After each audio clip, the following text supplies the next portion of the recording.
Chinese chicken macaroni pakora. आज हम बनाएंगे ये फ्लेवरफुल क्रिस्पी और मज़ेदार सी रेसिपी। अस्सलाम वालेकुम, मैं हूँ Sadia Uzair. Welcome back to Sadia Uzair's kitchen. चलिए स्टार्ट करेंगे रेसिपी।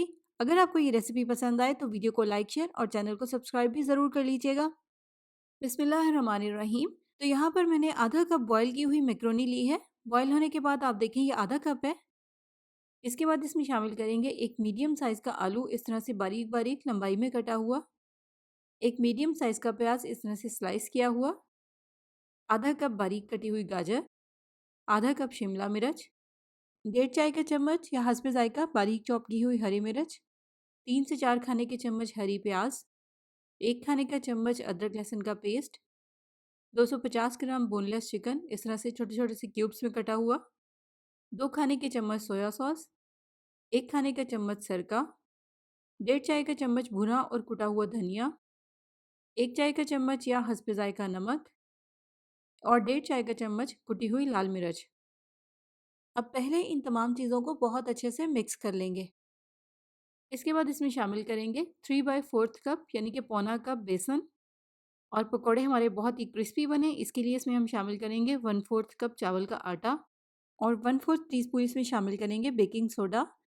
अब इसका हमें बैटर तैयार करना है। एक बार इसको मिक्स कर लेंगे। इसके बाद इसमें ज़रूरत के मुताबिक थोड़ा थोड़ा करके पानी शामिल करेंगे और इसका बैटर तैयार कर लेंगे।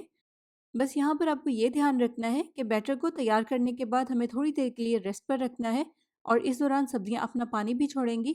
इसलिए इस पॉइंट पर आप इस मिक्सचर को थोड़ा सा सख्त रखें। ये देखें, मिक्सचर ज़्यादा सख्त नहीं है, बस थोड़ा सा ही सख्त है। अब इसको हम कवर करेंगे। कवर करके आधे घंटे के लिए इसी तरह से रूम टेम्परेचर पर पड़ा रहने देंगे और आधे घंटे के बाद इसको चेक करेंगे।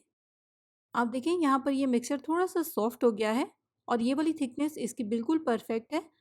अगर इस पॉइंट पर आपका मिक्सचर ज़्यादा सख्त हो तो फिर आप इसमें थोड़ा सा पानी भी शामिल कर सकते हैं।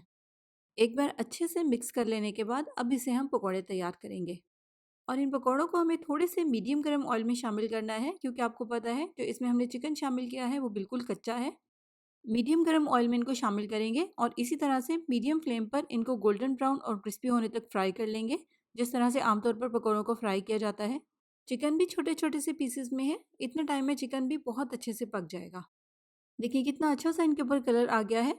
बस इनको हमें ओवर फ्राई नहीं करना, वरना जो हमने इसके अंदर मैक्रोनी शामिल की है वो ड्राई होकर सख्त हो जाएगी। चिकन, वेजिटेबल और मैक्रोनी का बहुत ही मज़े का कॉम्बिनेशन है, बहुत ही मज़ेदार से स्पाइसेस और सॉसेस के साथ। आई एम श्योर रेसिपी आपको बहुत पसंद आएगी। ट्राई कीजिएगा, फीडबैक भी ज़रूर दीजिएगा। जाते जाते वीडियो को लाइक शेयर, चैनल को सब्सक्राइब भी ज़रूर कर लीजिएगा।